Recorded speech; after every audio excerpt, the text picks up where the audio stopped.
నేనండి మీ వదినమ్మను. ఈరోజు మీకు మసాలా గుత్తి వంకాయ కర్రీ అదేనండి బగారా బ్యాంగన్. కొంతమంది నూనె వంకాయ అని కూడా అంటారండి. ఎంత టేస్టీగా ఉంటుందో. చిక్కటి గ్రేవీతోటి, చక్కటి రుచితోటి దీనికి మించిన కర్రీ ఇంకేమైనా ఉంటుందా అన్నంత గొప్పగా ఉంటుందండి. దీన్ని పర్ఫెక్ట్ గ్రేవీతో ఎలా తయారు చేయాలో ఈరోజు నేను చూయించబోతున్నాను. ఈ రెసిపీ నేను చేసిన ప్రాసెస్‌లో చేయండి అద్దిరిపోతుంది. నేను మా ఫ్రెండ్ వాళ్ళ మినీ గార్డెన్ నుంచి ఇలా కొన్ని కూరగాయలను తీసుకొచ్చి ఫ్రెష్‌గా ఈ కర్రీని ప్రిపేర్ చేశానండి.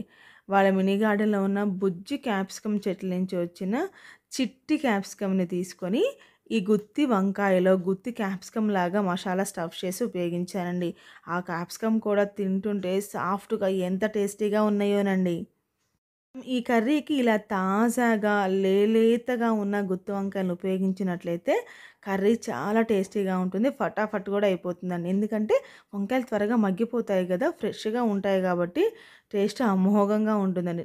ఎవరికైనా ఈ కూర ఇట్లే నచ్చేస్తుంది. పిల్లలు కూడా చాలా ఇష్టంగా తింటారండి. ఇలాంటి చాలా రుచికరమైన కర్రీని ఇంట్లోనే పర్ఫెక్ట్‌గా ఎలా చేయాలో ప్రాసెస్‌లోకి వెళ్ళిపోదాం.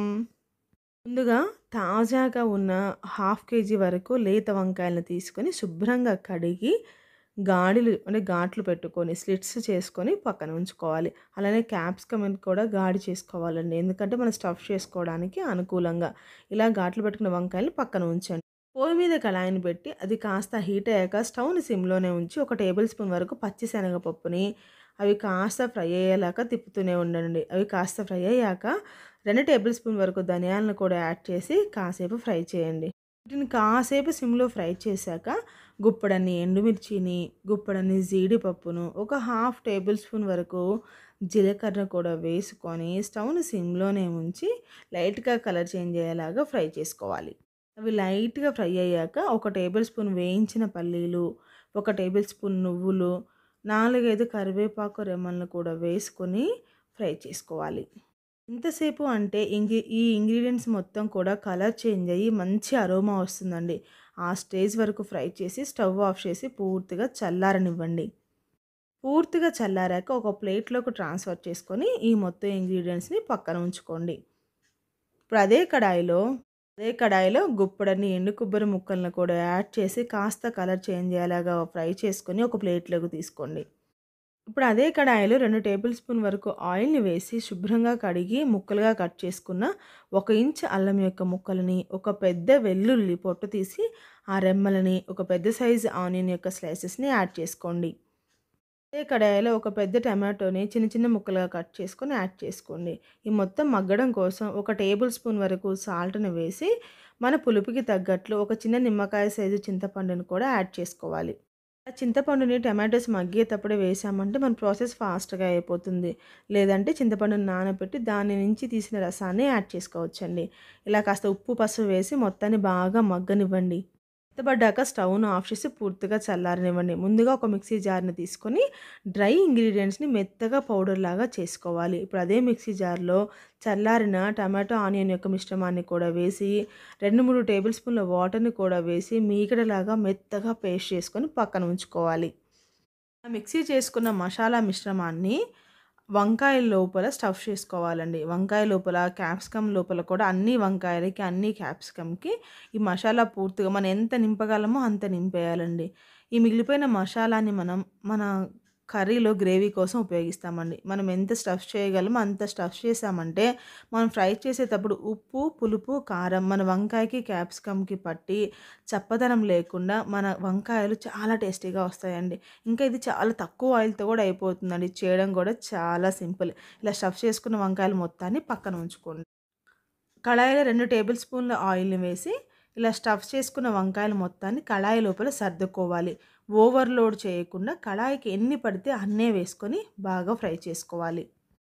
మొత్తాన్ని ఇలా సర్దుకున్నాక మూత పెట్టి స్టవ్‌ని సిమ్‌లోనే ఉంచి మధ్య మధ్యలో కదుపుకుంటూ ఫ్రై చేసుకోవాలి.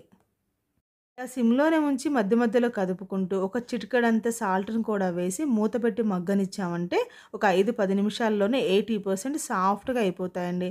అప్పుడు ఈ మొత్తాన్ని వేరే ప్లేట్‌లోకి ట్రాన్స్‌ఫర్ చేసుకొని పక్కన ఉంచుకోవాలి. ఇప్పుడు అదే కడాయిలో ఇంకాస్త ఆయిల్‌ని వేసి మిగిలిన వంకాయలు, క్యాప్సికమ్‌ను కూడా వేసి మూత పెట్టి మధ్య మధ్యలో కదుపుకుంటూ 80% ఫ్రై అయ్యేలాగా ఫ్రై చేసుకోవాలి. మొత్తాన్ని పక్కన ఉంచి పొయ్యి మీద ఒక కళాయిని పెట్టి లేకపోతే ప్యాన్‌ని ఉంచి కాస్త ఆయిల్‌ని వేసి, కొంచెం జీలకర్ర, కొంచెం ఆవాలు, 2, 3 పచ్చిమిర్చి స్లైసెస్‌ని కూడా వేసి, ఒక పెద్ద సైజు ఆనియన్ చిన్న చిన్న ముక్కల్ని యాడ్ చేసి, గోల్డెన్ కలర్ వచ్చేంత వరకు పచ్చిదనం పోయి కలర్ పూర్తిగా చేంజ్ అయ్యేంత వరకు ఫ్రై చేసుకోవాలండి. కాస్త పసుపు వేసి మధ్య మధ్యలో కదుపుకుంటూ. ఇది బాగా అంటే ఆనియన్స్ బాగా కలర్ చేంజ్ అయితేనే గ్రేవీ టేస్ట్ బావుంటుందండి. ఆనియన్స్ కలర్ చేంజ్ అయ్యాక మాత్రమే ఒక టేబుల్ స్పూన్ వరకు కారాన్ని యాడ్ చేసుకోవాలి. మనం ఆల్రెడీ ఎండుమిర్చిని ఉపయోగించాము కాబట్టి ఒక్క టేబుల్ స్పూన్ ఎండుమిర్చి కారం అయితే సరిపోతుందండి. తర్వాత మన మిగిలిపోయిన మసాలా మిశ్రమాన్ని కూడా యాడ్ చేయాలి. మన గ్రేవీ కన్సిస్టెన్సీకి తగ్గట్టు వాటర్‌ని యాడ్ చేసుకోవాలి. చిక్కగా కావాలంటే కాస్త తక్కువ వాటర్‌ని, పల్చగా కావాలంటే కాస్త ఎక్కువ వాటర్‌ని యాడ్ చేసుకోవాలి. నేనైతే ఒక 300 ఎంఎల్ వరకు వాటర్‌ని యాడ్ చేసి బాగా కలిపి ఉడుకు వచ్చేలాగా మనము కాసేపు ఉడకనివ్వాలండి. కాస్త బాయిలింగ్ రావాలి, బుడగలు రావాలి అంతసేపు బాయిల్ చేద్దాం. ఇప్పుడు మసాలా ఇలా కాస్త దగ్గర పడుతుందండి. ఈ స్టేజ్‌లో మనం మిగతా ఇంగ్రీడియెంట్స్ మొత్తాన్ని యాడ్ చేసుకొని, చివరగా మన వంకాయలను కూడా యాడ్ చేసి 80% ఫ్రై చేసాం కదా! మిగతా 20% కూడా ఈ మసాలాలో ఉడికేలా చూసుకోవాలండి. ఇప్పుడు గ్రేవీలోకి హాఫ్ టేబుల్ స్పూన్ వరకు garam masala, half table spoon kasuri methi, ఒక చిన్న బెల్లం ముక్కను కూడా వేసి ఒక్కసారి కలిపి, మనం ఫ్రై చేసుకున్న వంకాయలను కూడా యాడ్ చేసి ఉప్పుని సరిచూసుకోవాలి. మేము ఆల్రెడీ టమాటోస్ మగ్గేటప్పుడు ఒక టేబుల్ స్పూన్ వరకు వేసాము కాబట్టి, ఇప్పుడు నాకు ఇంకొక 1 ½ టేబుల్ స్పూన్ వరకు సాల్ట్ పట్టిందండి. సాల్ట్‌ని వేసి ఒక్కసారి కలపాలి. ఓవర్ మిక్స్ చేయకుండా లైట్ హ్యాండ్‌తో కలిపి మూత పెట్టి, స్టవ్‌ని మీడియం ఫ్లేమ్‌లో ఉంచి, ఆయిల్ పైకి తేలేంత వరకు మధ్య మధ్యలో కదుపుకుంటూ, మూత పెట్టుకుంటూ వంకాయల్ని ఉడికించుకోవాలి.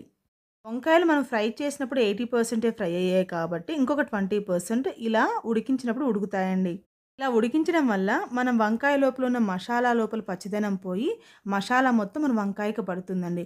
ఆయిల్ పైకి తేలేంత వరకు మధ్య మధ్యలో కదుపుకుంటూ ఉడికించుకోవాలి. ఆయిల్ పైకి తేలిందా, మన కర్రీ అయిపోయినట్లేనండి. స్టవ్‌ను ఆఫ్ చేసి కాస్త కొత్తిమీరని చల్లుకొని సర్వ్ చేసుకుంటే ఎంతో టేస్టీగా ఉండే బగారా బ్యాంగన్ రెడీ అయినట్లేనండి. నేను చేసిన స్టైల్‌లో చేసి మీ ఇంటిల్లపాదికి తినిపించారా, మిమ్మల్ని అందరూ పొగడ్తలతో ముంచేస్తారండి. ఇంత అద్భుతమైన కర్రీని మీరందరూ తప్పకుండా నా స్టైల్‌లో ట్రై చేయండి. మీకెలా కుదిరిందో కామెంట్ చేయండి. మీకు గనుక నా రెసిపీస్ నచ్చుతున్నట్లయితే లైక్ చేయడం, షేర్ చేయడం, సబ్స్క్రైబ్ చేసుకోవడం, మీ ఫ్రెండ్స్‌కి షేర్ చేయడం అస్సలు మర్చిపోకండి. మీ వదినమ్మ ఆల్ రౌండర్.